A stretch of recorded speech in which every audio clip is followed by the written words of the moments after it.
Cuando entré a la cocina esa mañana de octubre, solo quería preparar mi té de manzanilla como cada día durante los últimos 40 años.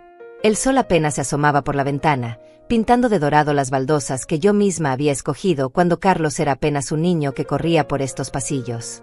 Mis pantuflas hacían ese sonido suave contra el piso, el mismo que había acompañado mis madrugadas durante décadas en esta casa que construí ladrillo a ladrillo junto a mi difunto esposo. Pero algo estaba diferente. Tania, mi nieta de 12 años, estaba ahí parada junto a la estufa, con los ojos muy abiertos y una expresión que nunca había visto en su rostro infantil. Sus pequeñas manos temblaban mientras sostenía una taza vacía, como si hubiera estado esperándome desde hace horas. El reloj de la pared marcaba las 6:30 de la mañana. ¿Qué hacía despierta tan temprano? Abuela, susurró con una voz tan baja que apenas pude escucharla. Sus ojos se movían nerviosos hacia la puerta que daba al comedor, donde su padre y su madre aún dormían. O eso creía yo. Me acerqué sonriendo, pensando que tal vez había tenido una pesadilla y buscaba el consuelo de mi abrazo. ¿Cuántas veces había consolado sus miedos nocturnos con un vaso de leche tibia y una historia de cuando su papá era pequeño? Pero cuando estiré mi mano para acariciar su cabello, ella hizo algo que me dejó helada. De un movimiento rápido, su pequeña mano cubrió mi boca. Sus dedos fríos presionaron mis labios con una urgencia que me asustó. Sus ojos, esos ojos que siempre habían brillado con travesura y alegría, ahora me miraban con terror puro. No digas nada, abuela, murmuró tan bajo que tuve que inclinarme para entenderla. Ellos pueden escucharnos. Mi corazón comenzó a latir tan fuerte que pensé que ella podría oírlo. ¿Ellos? ¿Quiénes eran ellos? En mi casa solo vivíamos Carlos, Martina, Tania y yo. Una familia que yo había acogido con tanto amor cuando perdieron su apartamento hace 2 años. Los había recibido en mi hogar, en el hogar que construí con tanto esfuerzo, pensando que sería temporal hasta que se reorganizaran económicamente. Tania retiró su mano lentamente de mi boca, pero mantuvo su dedo índice sobre sus labios en una señal de silencio que me partió el alma. ¿Desde cuándo una niña de 12 años necesitaba pedirle silencio a su abuela en su propia casa? Escuché voces anoche, continuó susurrando, acercándose tanto que su aliento rozó mi oído. Papá y mamá estaban hablando en el teléfono con alguien. Dijeron tu nombre muchas veces, abuela. Dijeron cosas feas. Mis piernas se sintieron débiles. Me aferré al borde de la mesa de la cocina, esa mesa donde habíamos desayunado juntos cada mañana durante estos 2 años. La mesa donde Tania hacía sus tareas mientras yo preparaba la cena. La mesa donde Carlos me contaba sus problemas de trabajo y yo le daba consejos como había hecho toda su vida. ¿Qué tipo de cosas, mi niña?, logré susurrar, aunque mi voz salió quebrada. Los ojos de Tania se llenaron de lágrimas. Era una niña inteligente, mucho más de lo que sus padres creían. Siempre había tenido esa capacidad especial para entender las cosas que los adultos creían ocultar. Pero nunca pensé que esa inteligencia la llevaría a protegerme de esta manera. Dijeron que ya no puedes vivir aquí, abuela, que estás muy vieja y que ya no sabes lo que haces. Su voz se quebró completamente. Pero yo sé que eso no es cierto. Tú eres la persona más inteligente que conozco. El mundo se tambaló a mi alrededor. Las palabras de mi nieta cayeron sobre mí como piedras. Carlos, mi único hijo, el niño que crié sola después de que su padre muriera, ¿estaba planeando sacarme de mi propia casa? ¿La casa por la que trabajé 18 horas diarias durante años para poder pagarla? ¿La casa donde guardaba cada recuerdo de mi vida, cada fotografía de mi esposo fallecido, cada objeto que contaba la historia de nuestra familia? Hay más, abuela, continuó Tania, limpiándose las lágrimas con el dorso de su mano pequeña. Escuché cuando mamá le decía a alguien por teléfono que ya tenía listos unos papeles, que solo necesitaban que tú los firmaras y que después tú te irías a vivir a otro lugar. Mi respiración se volvió pesada. Los papeles. ¿Qué papeles? Durante las últimas semanas, Martina había mencionado varias veces que necesitaba que firmara algunos documentos para actualizar la situación legal de la casa.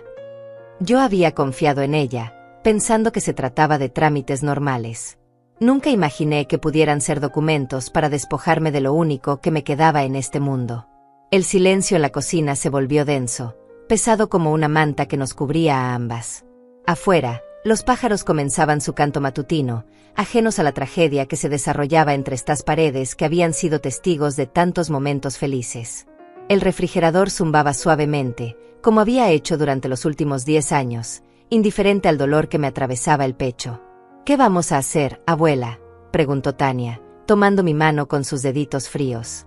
Por primera vez en 68 años de vida, no supe qué responder. Miré a mi nieta y vi en sus ojos el mismo terror que yo sentía creciendo en mi pecho como una planta venenosa. Pero también vi algo más, una determinación que me recordó a mí misma cuando era joven y tenía que enfrentar las dificultades de la vida sin ayuda de nadie. Tania era valiente, más valiente de lo que cualquier niña de 12 años debería ser. «Cuéntame todo lo que escuchaste, mi amor», susurré, acercando una silla para sentarme a su altura. Mis rodillas temblaron al doblarlas. No era por la edad, sino por el miedo de lo que estaba a punto de descubrir. Tania miró nuevamente hacia la puerta del comedor, asegurándose de que seguíamos solas. El silencio de la casa se sentía diferente ahora, cargado de secretos y mentiras. Cada crujido de la madera, cada sonido lejano me ponía los nervios de punta. Era muy tarde, como a las 11 de la noche, comenzó a relatar en voz casi inaudible. Me desperté porque tenía sed y fui a la cocina por agua. Cuando pasé por la sala, escuché la voz de mamá en el teléfono. Estaba sentada en el sofá, de espaldas a mí, y hablaba muy bajo. Se detuvo, como si las palabras le dolieran al salir. Yo esperé pacientemente, aunque cada segundo se sentía como una eternidad. El reloj de la pared continuaba su tic-tac constante, marcando el tiempo de mi destrucción. Dijo tu nombre completo, abuela. Olga Telles. Y después dijo, ya tengo todo listo. Los documentos están perfectos. Nadie se dará cuenta. Después se rió, pero no era su risa normal, era una risa fea. Mi estómago se contrajo. Martina riéndose mientras planeaba mi perdición. La mujer a quien había recibido en mi casa como a una hija, a quien había cuidado cuando estuvo enferma el año pasado, a quien había ayudado con dinero cuando Carlos perdió su trabajo durante 6 meses. ¿Qué más dijo, Tania? Habló de dinero. Dijo algo sobre $20,000 y que después podrían vender la casa por mucho más. Que tú ya estabas muy confundida para darte cuenta de lo que firmabas. Las lágrimas rodaron por sus mejillas. Pero yo sé que no es cierto, abuela. Tú recuerdas todo. Hasta me ayudas con las matemáticas y nunca te equivocas. $20,000. Era lo que tenía ahorrado en mi cuenta del banco. El dinero que había guardado céntavo a céntavo durante años para cualquier emergencia. Mi dinero del sudor, de las madrugadas trabajando en la cafetería antes de que Carlos naciera, de las tardes cosiendo ropa ajena para tener ingresos extra. ¿También planeaban robarme esos ahorros? Tu papá estaba ahí cuando ella habló por teléfono. Tania asintió tristemente. Él entró cuando mamá terminó la llamada. Yo me escondí detrás de la pared para escuchar. Mamá le dijo que todo estaba saliendo como habían planeado. Que en una semana más tendrías que firmar los papeles y que después te llevarían a un lugar donde estarías mejor cuidada. Las palabras me golpearon como puñetazos. Un lugar donde estaría mejor cuidada. Un asilo. Querían meterme en un asilo para ancianos y quedarse con mi casa, con mis ahorros, con toda mi vida. La casa que había comprado hace 30 años con tanto sacrificio, donde había criado a Carlos, donde había llorado la muerte de mi esposo, donde había vivido cada momento importante de mi existencia. ¿Qué respondió tu papá?, pregunté, aunque parte de mí ya no quería saber la respuesta. Papá se quedó callado por un momento. Después dijo, pero ella es mi madre, Martina. Me siento mal por esto. Por un segundo, mi corazón se llenó de esperanza. Mi hijo aún tenía conciencia. Pero mamá le gritó bajito y le dijo que tú ya eras muy vieja, que no podías vivir sola, que era por tu propio bien. Le dijo que él tenía que pensar en su familia, en mí, en el futuro. Y papá dijo que sí. El golpe final. Carlos había aceptado.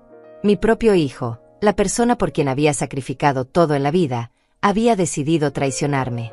El niño que había cuidado cuando tenía fiebre, el adolescente al que había apoyado en sus errores, el hombre al que había ayudado económicamente cada vez que lo necesitó, me había dado la espalda por dinero.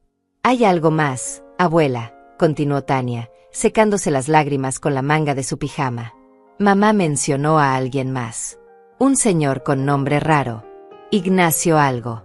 Dijo que él se encargaría de todo el papeleo legal. Ignacio Torres. El abogado de la familia. El hombre que había ayudado con el testamento de mi esposo hace 10 años. El que había manejado la venta de la casa anterior cuando nos mudamos aquí. En quien había confiado completamente durante una década.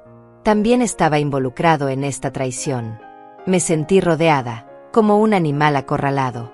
Las personas en las que más había confiado en el mundo se habían unido para destruirme. Mi propio hijo, mi nuera, el abogado de la familia. ¿Quién más estaría involucrado? ¿La señora Lourdes del banco donde manejaba mis cuentas? ¿El doctor Romario que me atendía desde hace años? Abuela, tienes que prometerme algo, me dijo Tania, tomando mis manos entre las suyas. Sus manitas cálidas eran lo único real y confiable en ese momento. Prométeme que no vas a firmar ningún papel que te den. Prométeme que no vas a ir a ningún lugar con ellos. Prométeme que no me vas a dejar sola. La última frase me partió el corazón. Tania también entendía lo que mi partida significaría para ella. Quedaría sola con padres capaces de traicionar a una anciana indefensa. Si eran capaces de hacerle esto a su propia madre y abuela, ¿qué no serían capaces de hacerle a una niña? Te lo prometo, mi amor, susurré, apretando sus manos. Pero ahora necesito que me ayudes. Tenemos que ser muy cuidadosas. No pueden darse cuenta de que sabemos lo que planean. En ese momento, escuchamos pasos en el pasillo.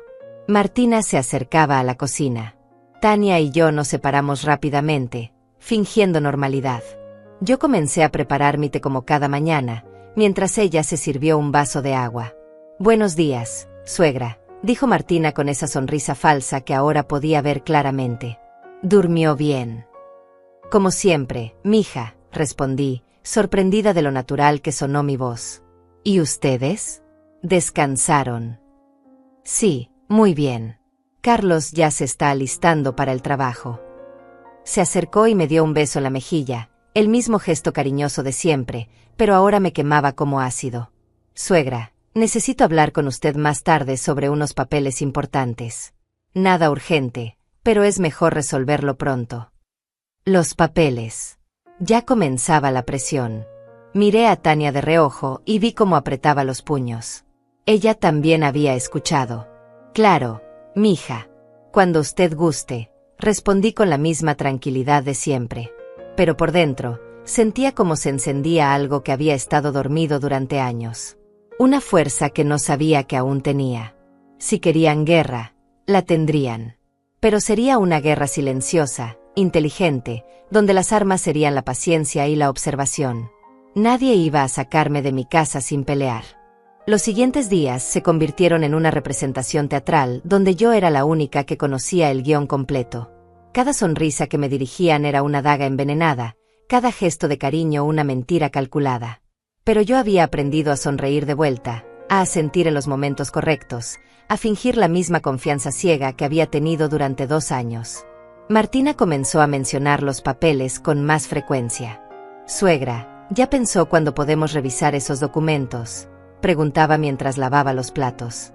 Es solo para actualizar algunas cosas legales, nada complicado. Su voz sonaba dulce como la miel, pero yo ya conocía el veneno que escondía. Carlos también había cambiado. Lo observé durante las cenas familiares y noté cosas que antes pasaban desapercibidas. Como evitaba mirarme directamente a los ojos. Como sus manos temblaban ligeramente cuando Martina mencionaba los papeles. Cómo se quedaba callado cuando yo hablaba de mis planes futuros para la casa, como pintar la sala o cambiar las cortinas del comedor. Mi propio hijo se había vuelto un extraño en mi mesa. Una tarde, mientras Tania hacía sus tareas en la cocina y yo preparaba el almuerzo, apareció una visita inesperada. Ignacio Torres, el abogado, tocó la puerta con esa sonrisa profesional que ahora me parecía siniestra. Doña Olga, qué gusto verla, me dijo al entrar, cargando un portafolio de cuero negro que parecía más pesado de lo normal. Vengo porque Martina me comentó que necesita actualizar algunos documentos de la propiedad. Ahí estaba. El momento había llegado antes de lo que esperaba. Miré hacia la cocina y vi a Tania observando todo desde la puerta, con los ojos muy abiertos. Ella también entendía la gravedad del momento. Por supuesto, licenciado, respondí con la voz más tranquila que pude lograr. Pero Carlos no está en casa ahora. ¿No sería mejor esperarlo? Oh, no se preocupe, intervino Martina, apareciendo como por arte de magia desde su habitación. ¿Había estado esperando la llegada del abogado? Carlos ya revisó todo anoche. Solo necesitamos su firma, suegra. Son trámites rutinarios.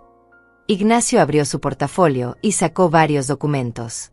Mis ojos, que aún funcionaban perfectamente a pesar de mis 68 años, alcanzaron a leer algunas palabras en los encabezados: transferencia de propiedad, poder legal, incapacidad mental progresiva. Mi sangre se heló, pero mantuve la compostura. Estos documentos no solo me quitarían la casa, sino que me declararían mentalmente incapaz. Una vez firmados, no tendría derecho legal a nada. Sería como si hubiera muerto en vida. Déjeme ir por mis lentes, dije, alejándome de la mesa. Ya sabe cómo es esto de la vista a mi edad. Fui hacia mi habitación, pero antes pasé por la cocina donde Tania fingía estudiar. Ve a la tienda y compra leche, le susurré al oído. Quédate allí una hora. No importa lo que pase, no regreses hasta que veas que el carro del abogado se haya ido. Ella asintió entendiendo perfectamente. No quería que mi nieta fuera testigo de lo que estaba a punto de suceder. Cuando regresé a la sala, Ignacio había ordenado los papeles sobre la mesa del comedor como si fuera una ceremonia. Martina estaba sentada a mi lado, con esa sonrisa que ya no me engañaba. Son solo 3 documentos, doña Olga, explicó el abogado con voz pausada. El primero actualiza la escritura de la casa para incluir a Carlos como copropietario. El segundo le otorga el poder legal para manejar sus finanzas en caso de que en caso de que necesite ayuda por temas de salud. Y el tercero es simplemente una declaración de que está de acuerdo con estos cambios. Cada palabra era una mentira envuelta en lenguaje legal. El primer documento me quitaría la mitad de mi casa.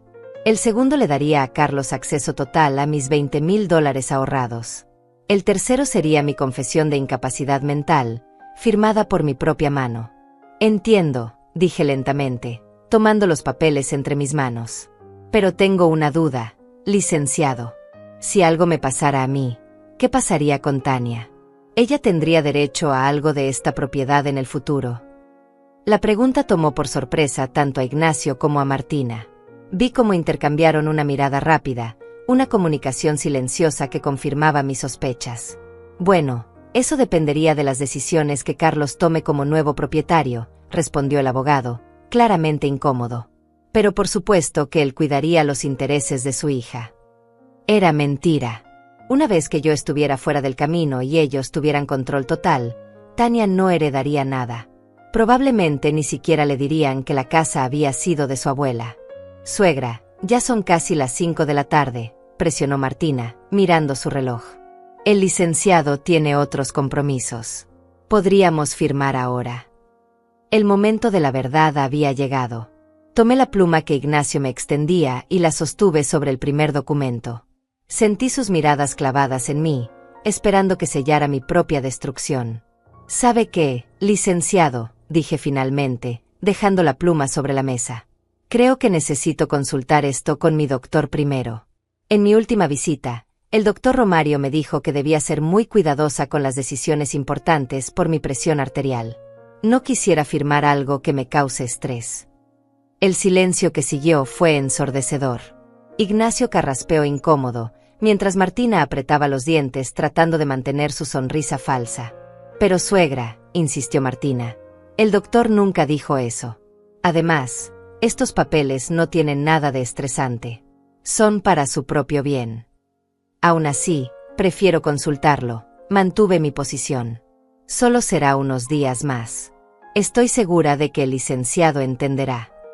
Ignacio comenzó a guardar los documentos con movimientos bruscos. Era evidente que había esperado una firma rápida y sin complicaciones. Por supuesto, doña Olga. Pero no demore mucho. Estos trámites tienen fechas límite y sería problemático retrasarlos demasiado. ¿Fechas límite? ¿Qué fechas límite podían tener unos supuestos trámites rutinarios? Otra mentira más en su colección. Después de que Ignacio se fuera, Martina se quedó en la sala conmigo. Su máscara de nuera cariñosa había comenzado a resquebrajarse. «Suegra, no entiendo por qué complica las cosas», me dijo con una voz que ya no era tan dulce. «Carlos y yo solo queremos ayudarla. Usted ya no es tan joven y necesita que alguien se haga cargo de estos temas legales». «Tienes razón, mija», respondí con tranquilidad. «Por eso mismo quiero asegurarme de entender bien todo antes de firmar. A mi edad, una no puede darse el lujo de cometer errores». Esa noche, cuando todos se fueron a dormir, me quedé despierta en mi cama mirando al techo. Las sombras que proyectaba la luz de la calle a través de las cortinas parecían figuras amenazantes. Mi propia casa se había convertido en territorio enemigo. Pero también había tomado una decisión. No iba a ser una víctima pasiva.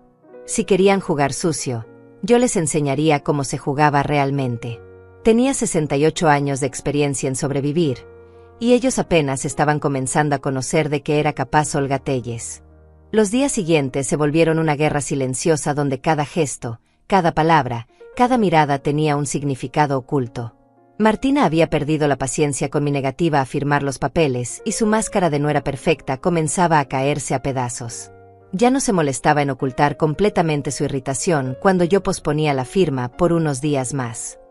«Suegra, ya pasó una semana», me dijo durante el desayuno, con una voz que intentaba sonar casual pero que traicionaba su desesperación. «¿Cuándo podremos resolver esto de los papeles? El licenciado Ignacio ha llamado 3 veces». Yo mantuve mi expresión serena mientras untaba mermelada en mi pan tostado. «Ay, mija, es que el doctor Romario está muy ocupado. Pero ya conseguí cita para la próxima semana. En cuanto él me dé el visto bueno, firmamos todo». Era mentira, por supuesto. No había ninguna cita médica. Pero necesitaba tiempo para entender completamente en qué me había metido y más importante, para encontrar una salida. Carlos, que había estado silencioso durante toda la conversación, finalmente habló. «Mamá, ¿no crees que estás exagerando un poco? Son solo papeles administrativos. No necesitas permiso médico para firmar documentos de tu propia casa». Sus palabras me dolieron más que cualquier golpe físico. Mi propio hijo me estaba presionando para que firmara mi sentencia de muerte. Lo miré directamente a los ojos, buscando algún rastro del niño que había criado, pero solo encontré a un extraño con mi misma sangre. «Hijo», le dije con voz suave pero firme, «a mi edad he aprendido que es mejor ser precavida. Cuando uno ya no es joven, las decisiones apresuradas pueden traer consecuencias graves». Martina dejó su taza de café sobre la mesa con más fuerza de la necesaria. El sonido resonó en la cocina como un disparo. «Pero suegra, nosotros nunca la presionaríamos a hacer algo que no fuera por su bien. Somos familia». Familia. La palabra ahora sonaba hueca, vacía de significado. ¿Qué clase de familia planea robarle a una anciana todo lo que posee? Esa tarde, mientras Tania estaba en la escuela y Carlos en el trabajo, Martina hizo algo que me confirmó hasta qué punto habían llegado las cosas. Entré a mi habitación después de tender la ropa y encontré mi cartera sobre la cama, abierta. Mi chequera estaba fuera de su lugar habitual y algunos papeles habían sido movidos. Había estado revisando mis cosas. Me acerqué al pequeño cofre donde guardaba mis documentos más importantes y noté que el candado había sido forzado. Dentro, mis certificados de depósito, las escrituras originales de la casa y mi testamento habían sido revisados. Algunos incluso tenían marcas de lápiz en los márgenes, como si alguien hubiera estado tomando notas. «¿Buscaba algo, mija?», pregunté desde la puerta de mi habitación cuando vi a Martina pasar por el pasillo. Ella se sobresaltó como si hubiera visto un fantasma. «Ay, suegra», me asustó. No buscaba nada. Solo estaba limpiando». Pero en sus manos no había trapos ni productos de limpieza. Y mi habitación no necesitaba limpieza. Yo la mantenía impecable como siempre. «Qué considerada eres», le dije sonriendo. «Pero no te molestes con mi cuarto. A mi edad, me gusta mantener mis cosas en su lugar exacto. Ya sabes cómo somos los viejos con nuestras manías». Esa noche, después de cenar, Carlos se acercó a mí con una expresión que no había visto desde que era adolescente y había roto algo valuable en la casa. «Mamá, necesito hablar contigo», me dijo, sentándose a mi lado en el sofá. «Sobre los papeles que no quieres firmar». Dime, hijo, respondí, aunque mi corazón ya se preparaba para otra decepción. Mira, sé que te parece extraño todo esto de los documentos legales. Pero Martina y yo hemos estado pensando. Tal vez sería mejor si te mudaras a un lugar donde tengas más compañía, donde haya gente de tu edad. Ahí estaba. La verdad finalmente salía a la superficie sin disfraces. Carlos me estaba pidiendo que me fuera de mi propia casa. Un lugar con gente de mi edad, repetí lentamente. Sí, como una residencia para adultos mayores. Hay unas muy bonitas aquí en la ciudad. Con actividades, cuidado médico las 24 horas, comidas preparadas. No tendrías que preocuparte por nada. ¿Y qué pasaría con esta casa?, pregunté, aunque ya conocía la respuesta. Carlos desvió la mirada. Bueno, nosotros nos haríamos cargo de mantenerla. Podríamos venderla y usar el dinero para pagar tu residencia. Serían como $15,000 mensuales por un lugar realmente bueno. $15,000 mensuales. En menos de 2 años, mis $20,000 ahorrados se habrían esfumado. ¿Y después? ¿Qué? ¿Me dejarían morir en algún lugar barato mientras ellos disfrutaban del dinero de la venta de mi casa? Es una propuesta interesante, hijo, dije con calma que no sentía. Pero esta casa tiene muchos recuerdos para mí. Aquí viví con tu padre, aquí te crié, aquí han pasado los mejores momentos de mi vida. Mamá, los recuerdos están en tu corazón, no en las paredes, respondió con una frase que sonaba ensayada. Además, ya no es seguro que vivas sola. ¿Qué pasaría si te caes y nadie se da cuenta? ¿O si se te olvida apagar la estufa? Me quedé mirándolo fijamente. ¿Cuándo se me ha olvidado apagar la estufa, Carlos? ¿Cuándo me he caído? ¿Cuándo he dado señales de no poder cuidarme sola? No pudo responder porque no había respuesta. Yo seguía siendo la misma mujer capaz que había sido siempre. Cocinaba, limpiaba, manejaba mis finanzas. Cuidaba de Tania cuando era necesario. Mi mente estaba tan lúcida como siempre. No es eso, mamá. Es solo que, bueno, la edad viene para todos. Es mejor prevenir que lamentar. Entiendo tu preocupación, hijo, dije finalmente. Pero necesito tiempo para pensarlo. Es una decisión muy grande. Carlos suspiró con frustración. ¿Cuánto tiempo más necesitas? Ya llevamos semanas hablando de esto. Semanas que han sido las más difíciles de mi vida, pensé, pero no lo dije en voz alta. Dame un mes más, respondí. Un mes para acostumbrarme a la idea y para investigar esas residencias que mencionas. Un mes es mucho tiempo, mamá. Para ti tal vez. Para mí, un mes es muy poco para decidir dónde voy a pasar el resto de mi vida. Esa noche, escuché a Carlos y Martina discutir en su habitación. Sus voces llegaban amortiguadas a través de las paredes, pero pude captar palabras sueltas: testaruda, dinero, abogado, pronto. Cuando finalmente se hizo silencio en la casa, Tania apareció en mi habitación como un pequeño fantasma en pijama. Abuela, susurró. Escuché cuando papá te habló. No te vayas, por favor. No me dejes sola con ellos. La abracé fuerte contra mi pecho, sintiendo cómo temblaba. No me voy a ir a ningún lado, mi amor. Esta es mi casa y nadie me va a sacar de aquí. Pero mientras decía esas palabras, me preguntaba si realmente tendría la fuerza para cumplir esa promesa. Porque cada día que pasaba, la presión aumentaba, y yo comenzaba a sentir el peso de mis 68 años como nunca antes. La guerra había comenzado oficialmente, y yo era un ejército de una sola persona contra 3 enemigos que conocían todas mis debilidades. Pero también conocían mis fortalezas, aunque ellos aún no lo sabían. El momento que más temía llegó una semana después, como una tormenta que había estado gestándose en el horizonte. Carlos entró a la casa esa tarde con una expresión que no había visto nunca antes, una mezcla de determinación y culpa que me heló la sangre. Venía acompañado de Martina, quien llevaba en las manos una carpeta que reconocí inmediatamente. Los mismos documentos que había rechazado firmar semanas atrás. Mamá, necesitamos hablar, anunció Carlos con una voz que intentaba sonar autoritaria pero que temblaba ligeramente. Siéntate, por favor. Algo en su tono me dijo que esta vez sería diferente. No era una petición ni una sugerencia. Era una orden. Mi propio hijo me estaba ordenando sentarme en mi propia sala. ¿Qué pasa, hijo?, pregunté, aunque una parte de mí ya sabía que se acercaba el momento final. Martina puso la carpeta sobre la mesa del comedor con un golpe seco que resonó en toda la habitación. Suegra, esto ya no puede seguir así. Han pasado 3 semanas desde que el licenciado Ignacio trajo los papeles. Usted sigue inventando excusas para no firmar y nosotros ya no podemos esperar más.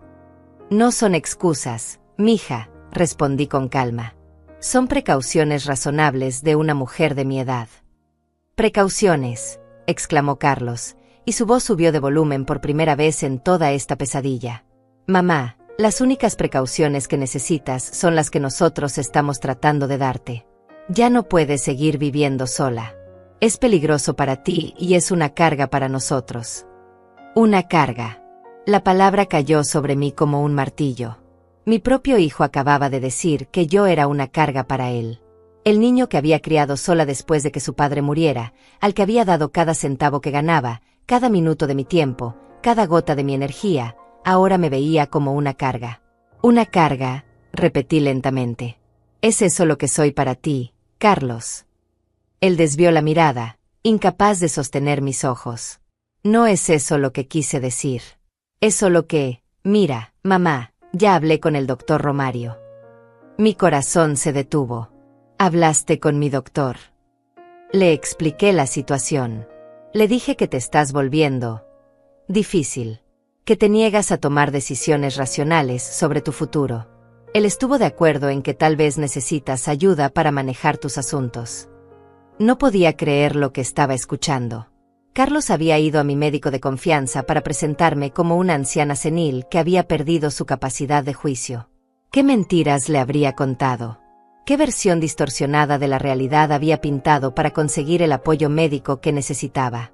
Y no solo eso, continuó Martina con una sonrisa que me pareció diabólica.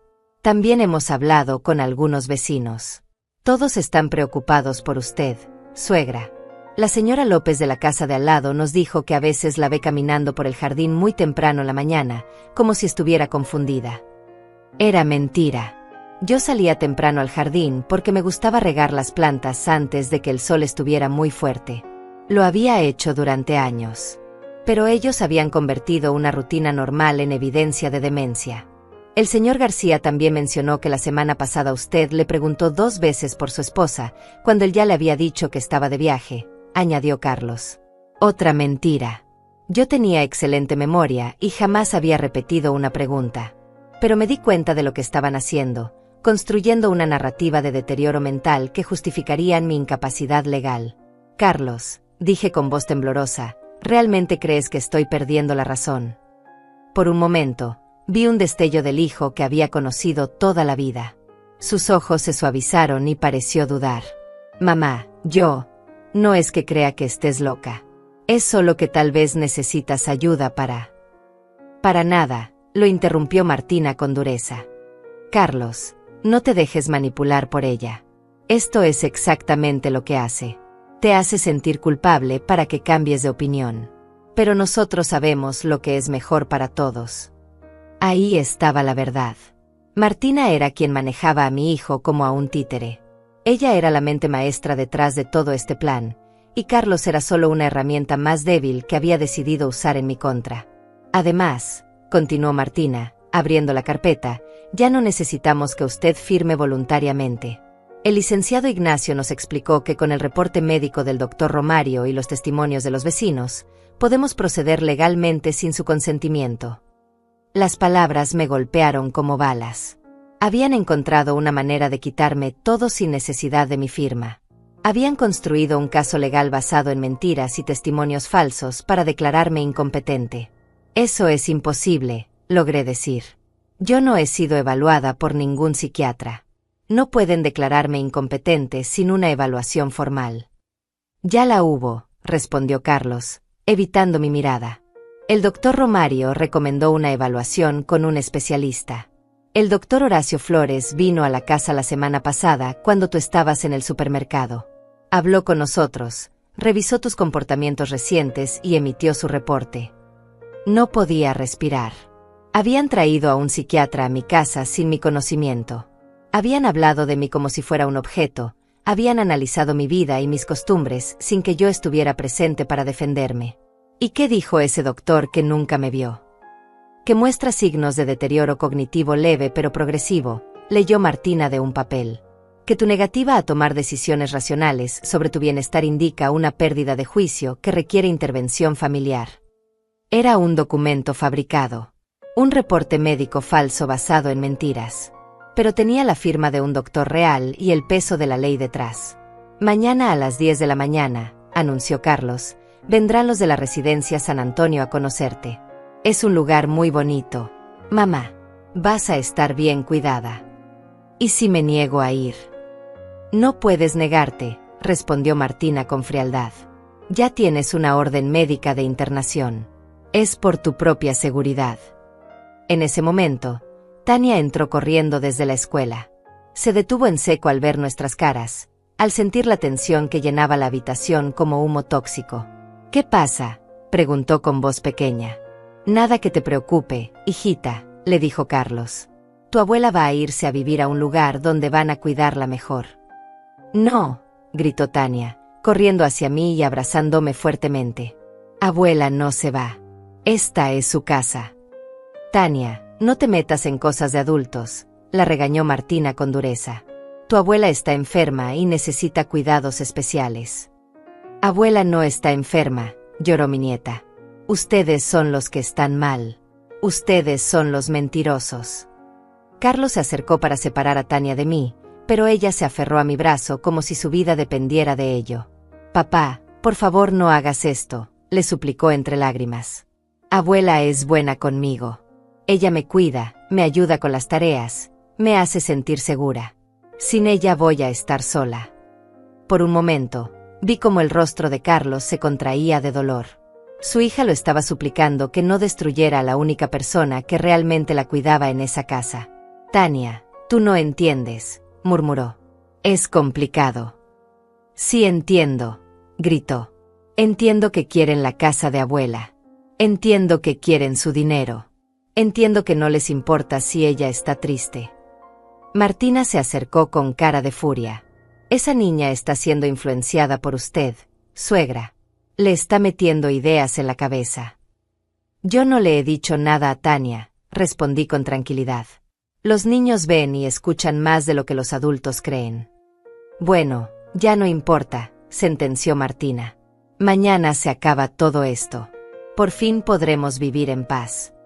Esa noche, acosté a Tania que no paraba de llorar. No dejes que te lleven, abuela, me susurró. Huye. Yo te ayudo. Miré a mi nieta de 12 años ofreciéndose a ayudarme a huir de mi propia casa, y sentí que algo se rompía definitivamente en mi pecho. Mi hijo me había traicionado. Había elegido a su esposa y al dinero por encima de su propia madre. Pero la guerra aún no había terminado. La noche del 9 de noviembre fue la más larga de mi vida. Me quedé despierta mirando cada sombra que se movía en mi habitación, escuchando cada sonido de la casa que había sido mi refugio durante 30 años y que ahora se había convertido en mi prisión. Mañana, según el plan de Carlos y Martina, vendría gente extraña a llevarme a un lugar donde moriría lentamente, olvidada y despojada de todo lo que había construido. A las 5 de la mañana escuché movimiento en la cocina. Me levanté sigilosamente y encontré a Tania preparando café con manos temblorosas. Sus ojos estaban hinchados de tanto llorar durante la noche. No pudiste dormir tampoco, le dije en voz baja. Ella negó con la cabeza y se abrazó a mí. Abuela, tengo mucho miedo. ¿De verdad te van a llevar hoy? Eso es lo que ellos planean, respondí, acariciando su cabello. Pero todavía no ha pasado nada. Mientras yo esté aquí, sigo siendo dueña de mi destino. A las 7, Carlos y Martina aparecieron en la cocina ya vestidos como si fuera un día de celebración. Martina incluso se había puesto un vestido nuevo que yo nunca había visto. Buenos días, suegra, me dijo con esa sonrisa falsa que ya me ponía los nervios de punta. ¿Durmió bien? Espero que haya descansado porque hoy va a ser un día muy importante. Buenos días, mija, respondí con la misma tranquilidad de siempre, aunque por dentro mi corazón latía como tambor de guerra. Carlos evitaba mirarme directamente. Se sirvió café y se quedó parado junto a la ventana, observando la calle como si esperara algo.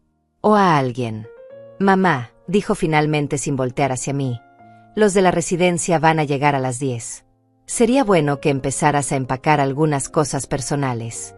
Ropa, medicinas, tal vez algunas fotos. Algunas fotos, repetí. Solo algunas fotos de toda una vida.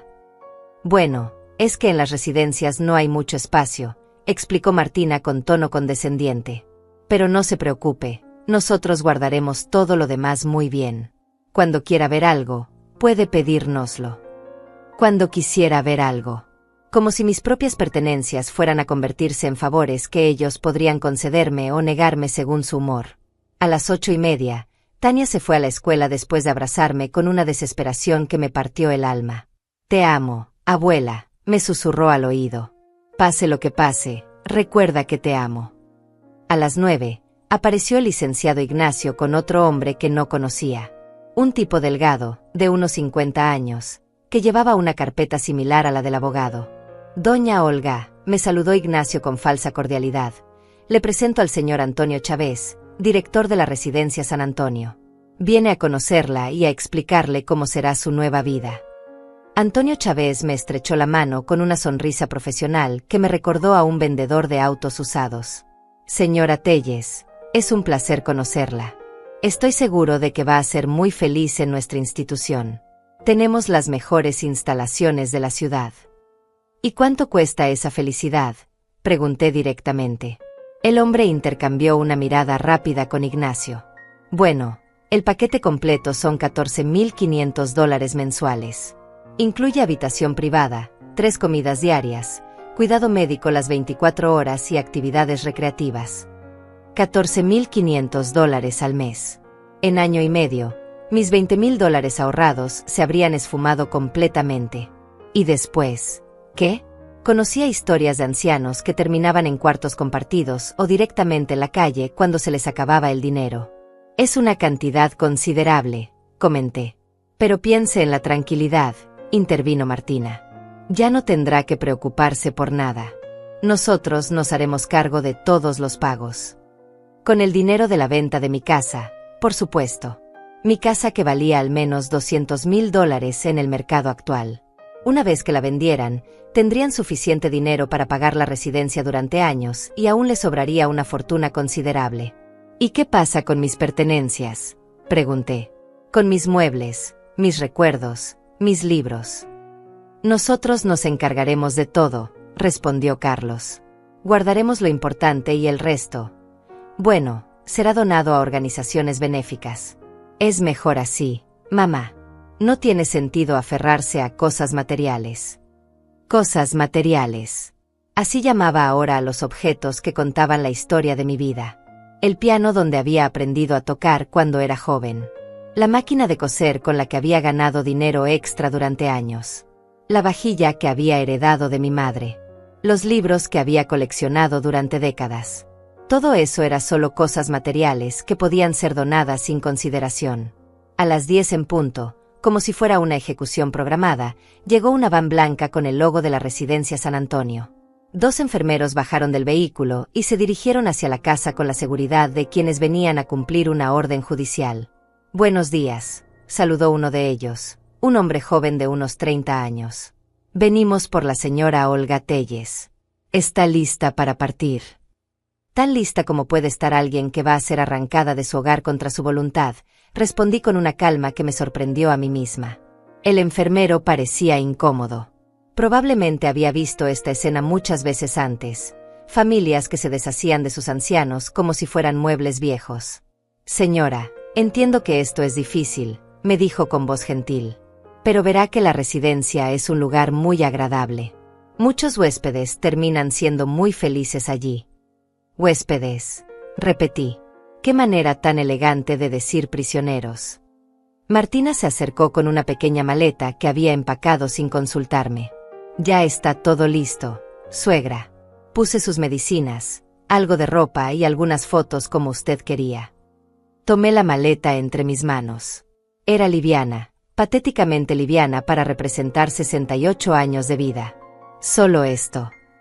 Por ahora, respondió Carlos. Después podemos llevarle más cosas si las necesita. Si las necesitaba. Otra vez esa condición, esa dependencia total de su buena voluntad. Bueno, señora Telles, dijo Antonio Chávez consultando su reloj, deberíamos irnos. Tengo otras citas programadas para esta tarde. Otras citas. Otros ancianos que serían arrancados de sus vidas para generar más dinero para su negocio. En ese momento, mientras todos esperaban que caminara dócilmente hacia la van como una oveja al matadero, sentía algo que no había experimentado en semanas, una calma absoluta. Era la calma que viene cuando uno finalmente acepta que ha llegado el momento de pelear con todas las fuerzas. Antes de irme, dije con voz clara, me gustaría hacer una llamada telefónica. A mi amiga Lourdes Silva. Para avisarle que me mudo. Suegra, ya no hay tiempo para eso, protestó Martina. Puede llamarla desde la residencia. Insisto, mantuve mi posición. Es una cortesía básica avisar a mis amistades. Solo será 1 minuto. Carlos suspiró con exasperación. Está bien, mamá. Pero que sea rápido. Me dirigí al teléfono de la cocina con la maleta aún en la mano.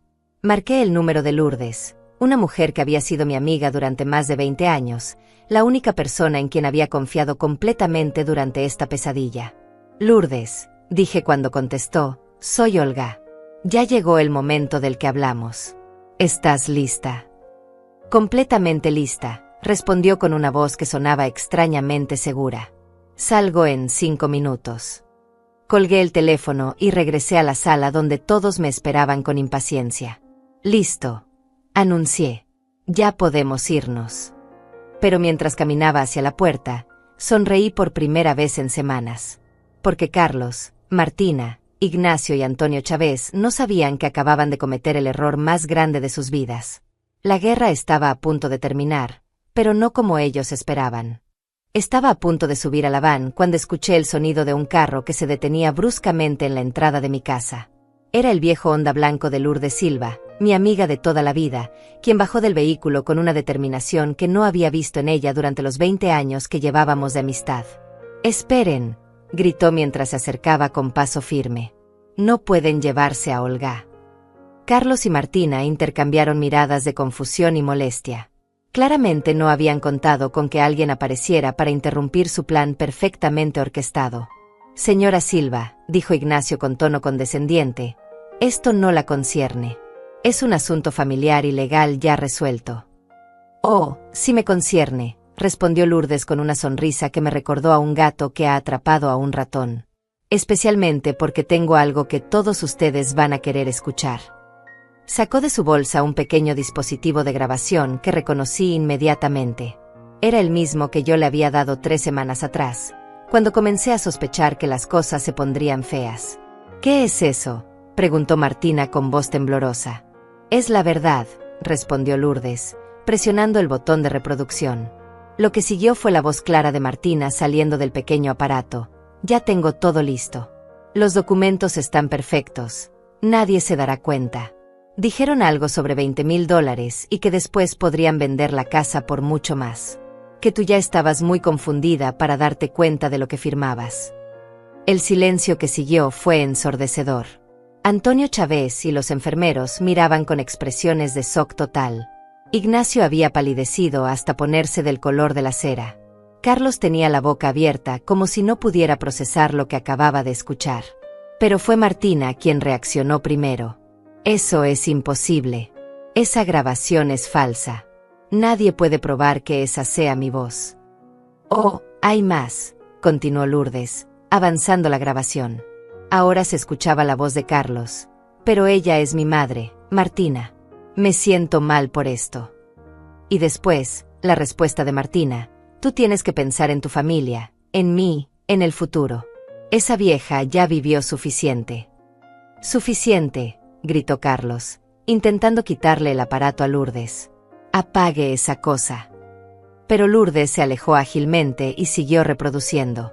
La voz de Ignacio Torres ahora llenaba el aire. Con el reporte médico falso y los testimonios inventados, podemos proceder sin su consentimiento.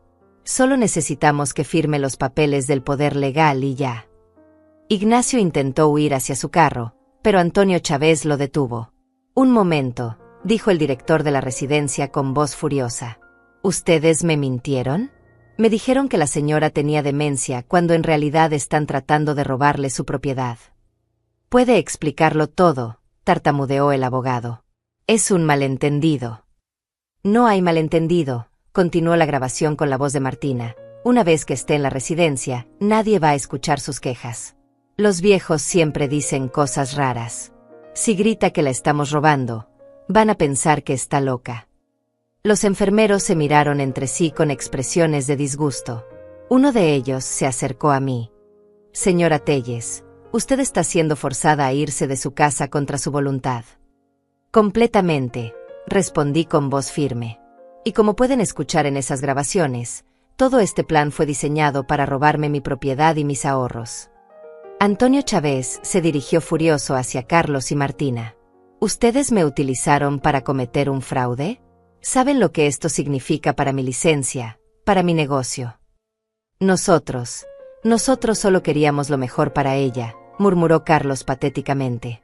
«Mentira», gritó Lourdes, reproduciendo otra parte de la grabación donde se escuchaba claramente a Martina diciendo: «En cuanto tengamos la casa, vendemos inmediatamente. Con $200,000 podemos comprar algo más pequeño para nosotros y guardar el resto. La vieja no va a durar mucho en la residencia de todos modos». Martina finalmente perdió la compostura completamente. «Cállese, vieja entrometida. Esto no es asunto suyo». «Se convirtió en mi asunto cuando Olga me pidió ayuda», respondió Lourdes con dignidad. «Cuando me contó lo que ustedes estaban planeando, decidimos grabar todas sus conversaciones. ¿Saben por qué fue tan fácil? Porque Tania, la nieta que ustedes ignoran, puso el micrófono en la sala y lo activaba cada vez que ustedes hablaban de estos temas». Todos voltearon a ver hacia la casa, donde Tania había aparecido en la puerta. Había faltado a la escuela y había estado esperando el momento perfecto para aparecer. Mi valiente nieta de 12 años había sido la clave de todo. «Tania fue quien me trajo las grabaciones cada mañana», continuó Lourdes. «Una niña de 12 años tuvo más honor y lealtad que un hijo de 45. Carlos se acercó a Tania con furia. «Niña malagradecida. ¿Cómo te atreves a traicionar a tu propia familia?» «Yo no traicioné a nadie», gritó Tania con lágrimas en los ojos pero con voz firme. «Ustedes traicionaron a abuela. Yo solo la protegí». En ese momento, llegó otro carro a la casa. Era la señora López, nuestra vecina, acompañada del señor García. Los mismos vecinos que supuestamente habían dado testimonios sobre mi deterioro mental. «Señora Telles», dijo la señora López acercándose, «venimos en cuanto Lourdes nos contó lo que estaba pasando. Queremos que sepa que nunca hablamos con su hijo sobre usted. Nunca dijimos que la viéramos confundida o perdida. Esos son puras mentiras. Nosotros la respetamos mucho», añadió el señor García. «Siempre ha sido una vecina ejemplar. Si alguien nos hubiera preguntado realmente sobre usted, habríamos dado excelentes referencias». Ignacio Torres intentó una vez más dirigirse a su carro, pero Antonio Chávez le bloqueó el paso. «Oh no, licenciado. Usted me metió en esto con documentos falsos. Ahora vamos a aclarar todo con las autoridades correspondientes». Además, intervino Lourdes sacando otra carpeta de su bolsa, «tengo copias de todos los documentos que ustedes prepararon. Documentos que muestran claramente la intención de cometer fraude contra una persona mayor. El Colegio de Abogados va a estar muy interesado en revisar el caso del licenciado Torres». Martina finalmente explotó completamente. «Todo esto es culpa suya, vieja bruja. Si hubiera firmado los papeles cuando se lo pedimos, nada de esto habría pasado. Usted nos obligó a hacer esto». «Nadie los obligó a ser ladrones», respondí con una tranquilidad que me sorprendió. «Nadie los obligó a mentir, a fabricar reportes médicos falsos, a inventar testimonios. Ustedes eligieron el camino de la traición». Carlos se dejó caer en los escalones de la entrada, con la cabeza entre las manos. «¿Cómo llegamos a esto?», murmuró. «¿Cómo pude hacerle esto a mi propia madre?». «Llegaste a esto porque elegiste a tu esposa por encima de tu conciencia», le respondí. «Porque elegiste el dinero por encima del amor. Porque elegiste ser cómplice en lugar de ser hijo».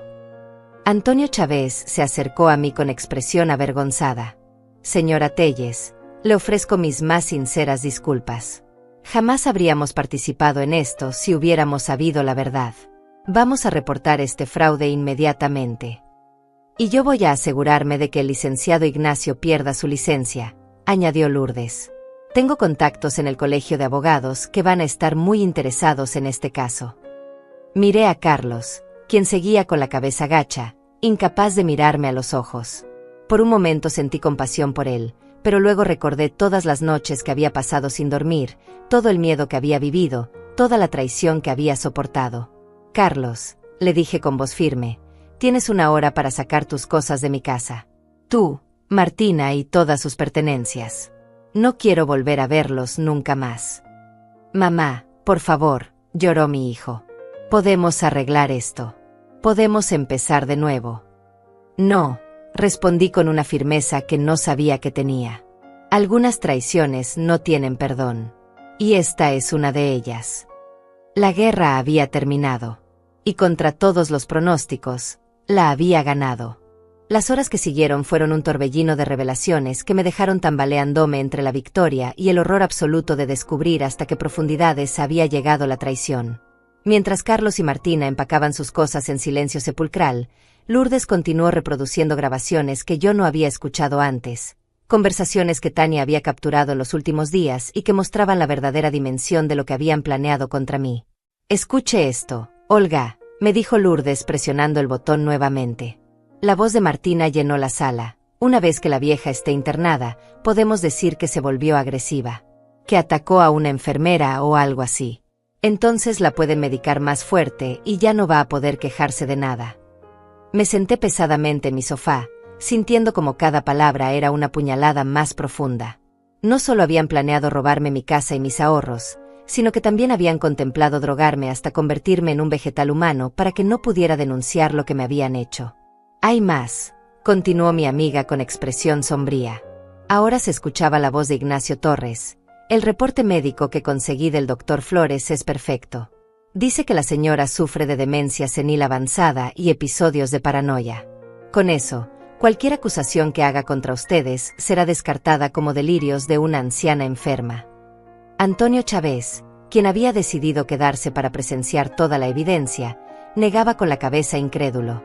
En 30 años dirigiendo la residencia nunca había visto algo tan elaborado y cruel. Esto no es solo un fraude, es un plan sistemático para destruir completamente la vida de una persona.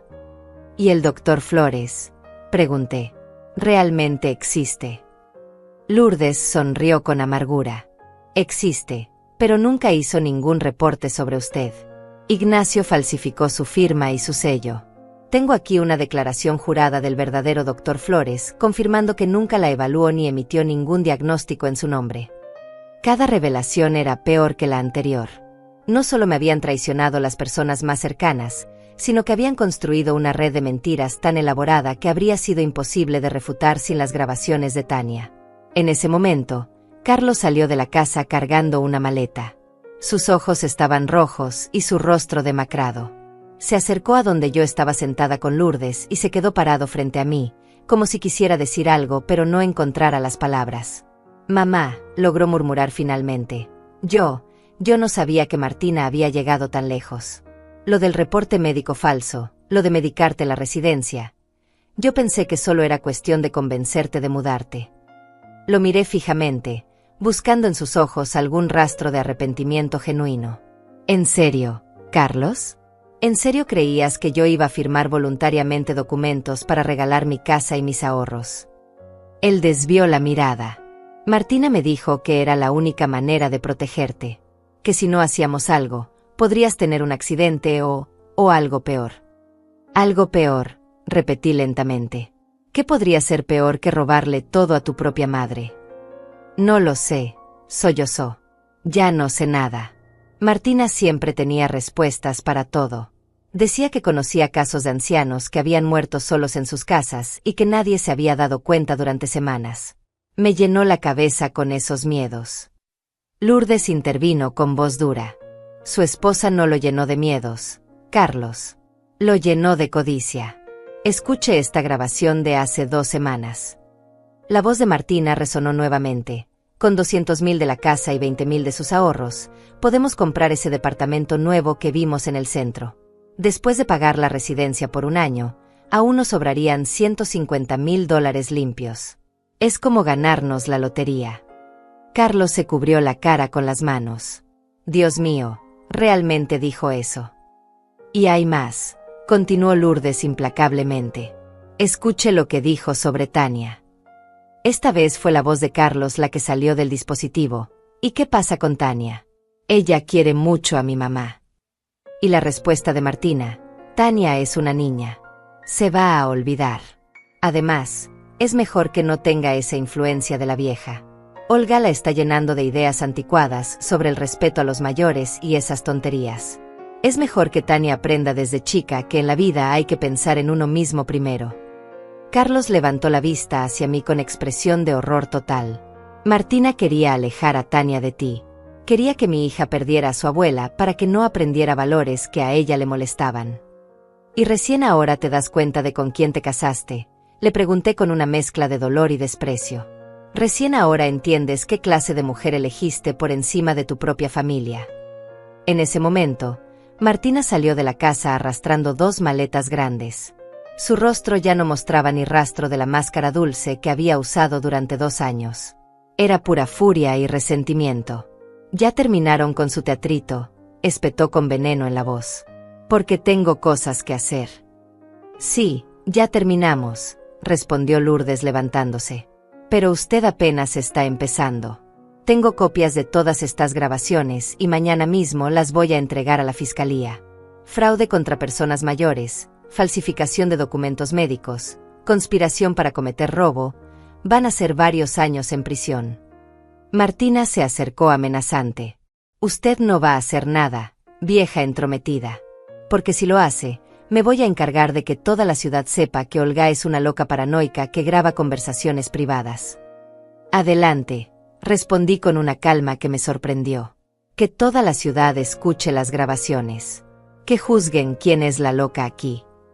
Por primera vez desde que comenzó esta pesadilla, vi miedo real en los ojos de Martina. Se dio cuenta de que había perdido completamente, de que no tenía ninguna carta más que jugar. «Esto no va a quedar así», murmuró mientras se dirigía hacia la puerta. «Usted va a pagar por esto, vieja bruja». «No», la detuve con voz firme. «La que va a pagar eres tú.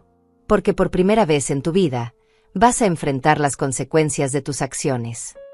Carlos la siguió hacia la puerta, pero se detuvo y se dio vuelta una vez más. «Mamá, ¿hay alguna posibilidad de que algún día puedas perdonarme?». Lo miré durante un largo momento, viendo al niño que había criado sola después de la muerte de su padre, recordando las noches que había pasado cuidándolo cuando estaba enfermo, los sacrificios que había hecho para darle educación y oportunidades. «Tal vez», dije finalmente. «Pero solo después de que hayas pagado por lo que hiciste. Solo después de que hayas demostrado que puedes ser el hombre que traté de criarte para que fueras. Y solo si Tania quiere darte otra oportunidad». Se fue sin decir nada más, siguiendo a Martina hacia un futuro incierto lleno de consecuencias legales y vergüenza social. Cuando se cerró la puerta detrás de ellos, Tania corrió hacia mí y se abrazó fuertemente a mi cintura. «Ya se acabó, abuela. Ya no van a poder hacerte daño». «Ya se acabó, mi amor», le aseguré, acariciando su cabello. «Gracias a ti. Fuiste la más valiente de todos nosotros». Lourdes se sentó a mi lado en el sofá y tomó mi mano. «Olga, sé que esto ha sido devastador. Pero quiero que sepas que hiciste lo correcto. No solo te defendiste a ti misma, sino que protegiste a Tania de crecer con padres capaces de estas traiciones». Tenía razón. Había ganado algo más que mi casa y mis ahorros. Había ganado la posibilidad de que mi nieta creciera sabiendo que la justicia existe, que la verdad importa, y que nunca es demasiado tarde para defenderse contra la maldad. Pero también había perdido algo que nunca podría recuperar: la ilusión de que mi hijo me amaba incondicionalmente. Han pasado 6 meses desde que Carlos y Martina salieron de mi casa para no volver. 6 meses en los que he tenido que reconstruir no solo mi vida, sino también mi fe en las personas y mi capacidad de confiar. Las estaciones han cambiado, las flores de mi jardín han florecido y marchitado, y yo he aprendido lecciones que nunca pensé que necesitaría a los 68 años. Tania vive conmigo ahora de manera permanente. Los servicios sociales determinaron que era lo mejor para ella después de que se revelara toda la verdad sobre Carlos y Martina. Mi nieta ha florecido como una planta que finalmente recibe la luz del sol después de estar demasiado tiempo en la sombra. Sus calificaciones han mejorado, sonríe más a menudo, y por las noches ya no tiene esas pesadillas que la atormentaban cuando vivía con el peso de guardar secretos tan terribles. Abuela, me dice mientras hacemos la tarea de matemáticas en la mesa de la cocina, ¿crees que papá algún día venga a visitarme? Es una pregunta que hace cada pocas semanas, y cada vez me parte el corazón porque veo en sus ojos que aún ama a su padre a pesar de todo lo que hizo. Los niños tienen esa capacidad extraordinaria de separar el amor del dolor, algo que a los adultos nos cuesta mucho más trabajo. No lo sé, mi amor, le respondo con honestidad. Tu papá está pasando por momentos muy difíciles ahora. Pero si algún día quiere verte, tendrá que demostrar que ha cambiado realmente. Carlos está enfrentando cargos criminales por fraude y conspiración. Ignacio Torres perdió su licencia para ejercer como abogado y también enfrenta proceso penal. Martina, quien resultó ser la mente maestra de todo, está en prisión preventiva esperando juicio. Los fiscales me han dicho que probablemente recibirá entre 5 y 8 años de cárcel. Parte de mí siente una satisfacción amarga al saber que están pagando por lo que me hicieron. Pero otra parte, la parte que fue madre durante 45 años, siente un dolor profundo por ver a mi hijo destruido. No por la justicia que está recibiendo, sino por las decisiones que lo llevaron a merecer esa justicia. Lourdes viene a visitarnos casi todas las tardes. Se ha convertido en algo más que una amiga. Es la hermana que nunca tuve, la cómplice en esta nueva etapa de mi vida que nunca pensé que tendría que vivir. Ella fue quien me ayudó a cambiar todas las cerraduras de la casa, quien me acompañó al banco para asegurar mis cuentas, quien estuvo conmigo durante las largas noches cuando el miedo y la tristeza me impedían dormir. ¿Sabes qué me parece más triste de todo esto?, me dice una tarde mientras tomamos té en el jardín y vemos a Tania leer bajo el naranjo. No es que hayan tratado de robarte. Es que robaron algo mucho más valioso. La confianza, la paz familiar, la inocencia de Tania. Tiene razón. El dinero se puede recuperar, las casas se pueden reparar, pero la confianza rota deja cicatrices que nunca sanan completamente. Yo he tenido que aprender a vivir con la realidad de que mi propio hijo fue capaz de traicionarme de la manera más cruel posible. Pero también he descubierto fortalezas en mí que no sabía que tenía. A los 68 años, he aprendido que no soy solo una víctima de las circunstancias, sino una mujer capaz de pelear por lo que es justo. He aprendido que el silencio puede ser un arma más poderosa que los gritos, que la paciencia puede ser más efectiva que la desesperación. Los vecinos, que al principio me miraban con lástima, ahora me ven con respeto. La señora López me dijo la semana pasada: Olga, usted nos enseñó que las mujeres de nuestra edad no somos débiles ni indefensas, que podemos defendernos cuando es necesario. He usado parte de mis ahorros para instalar un sistema de seguridad en la casa y para consultar con un abogado honesto que me ayudó a redactar un testamento nuevo, uno que protege a Tania y que garantiza que si algo me pasa, ella tendrá la casa y los recursos para estudiar y construir su futuro. También he establecido un fondo educativo para mi nieta que no puede ser tocado por nadie más que ella cuando cumpla 18 años. $15,000 que crecerán con intereses para asegurar que pueda ir a la universidad y no dependa nunca de nadie para sobrevivir. Abuela, me dice Tania una noche mientras la arropo, gracias por no rendirte. Gracias por pelear por nosotras. Gracias a ti por ser tan valiente, le respondo. Sin tu ayuda, habría perdido todo. No, me corrige con esa sabiduría que a veces tienen los niños. Sin mi ayuda habrías perdido la casa y el dinero. Pero habrías ganado algo más importante, la certeza de que eres más fuerte de lo que creías. Algunas noches, cuando la casa está en silencio y Tania duerme profundamente, me siento en mi mecedora junto a la ventana y reflexiono sobre todo lo que ha pasado. No puedo evitar preguntarme si hice algo mal como madre, si fallé de alguna manera en enseñarle a Carlos los valores correctos. Pero luego miro hacia el cuarto de Tania y veo cómo ha crecido y madurado durante estos meses, cómo ha aprendido que hacer lo correcto a veces es difícil pero siempre vale la pena, y entiendo que tal vez mi verdadero legado no es lo que falló con Carlos, sino lo que está floreciendo con ella. El mes pasado recibí una carta de Carlos desde la cárcel. Era la primera comunicación que tenía de él desde el día que salió de la casa. La carta estaba llena de disculpas, de arrepentimiento, de promesas de cambio. Decía que había cortado todo contacto con Martina, que había comenzado terapia psicológica, que quería ganarse nuevamente mi perdón y el amor de su hija. Le mostré la carta a Tania, porque creo que ella tiene derecho a decidir si quiere darle otra oportunidad a su padre. Ella la leyó en silencio, con lágrimas en los ojos, y después me dijo: «Abuela, quiero que papá cambie. Pero también sé que cambiar de verdad toma mucho tiempo. Podemos esperar para ver si sus acciones coinciden con sus palabras». La sabiduría de una niña de 12 años me dejó sin aliento. Le dije que podíamos esperar todo el tiempo que necesitara, que no había prisa para perdonar a quien nos había hecho tanto daño. Ayer por la tarde, mientras regaba las plantas del jardín, vi pasar a una mujer mayor por la calle. Caminaba sola, encorvada, con esa expresión de soledad que reconozco porque yo la tuve durante las semanas más difíciles de esta pesadilla. Se detuvo frente a mi casa y me miró como si quisiera decir algo. «¿Todo bien, señora?», le pregunté acercándome a la reja. «Disculpe», me dijo con voz tímida. «Es que escuché lo que le pasó. Lo de su familia. Y quería decirle que me da esperanza ver que una mujer como usted pudo defenderse. Yo también estoy teniendo problemas con mis hijos, y pensé que tal vez usted podría darme algún consejo». La invité a pasar, le serví té, y durante 2 horas escuché su historia. Otra mujer mayor siendo presionada por familia codiciosa, otra anciana sintiéndose sola y asustada en su propia casa. Le di el número de Lourdes, el nombre del abogado honesto que me ayudó, y le aseguré que no estaba sola. Antes de irse, me tomó las manos y me dijo: «Gracias por demostrarme que todavía hay justicia en el mundo». Esa noche entendí que tal vez todo lo que pasé tenía un propósito más grande. Tal vez mi historia puede ayudar a otras mujeres a defenderse, a no rendirse cuando enfrentan traiciones similares. Ahora, mientras escribo estos recuerdos en mi diario, Tania está haciendo la tarea en la mesa de la cocina y Lourdes está preparando la cena. Mi casa está llena de voces amigables, de risas genuinas, de amor verdadero. He perdido a un hijo, pero he ganado la certeza de que soy más fuerte de lo que creía. He perdido la inocencia de creer que la familia siempre protege, pero he ganado la sabiduría de saber que a veces la familia que construyes es más valiosa que la familia en la que naces. Y cada noche, cuando apago las luces de mi casa, la casa que casi pierdo pero que sigue siendo mía, susurro una oración de gratitud. Por Tania, por Lourdes, por la fortaleza que no sabía que tenía, y por la lección más importante que he aprendido a los 68 años, que nunca es demasiado tarde para defenderse, y que el silencio digno es a veces el grito más poderoso.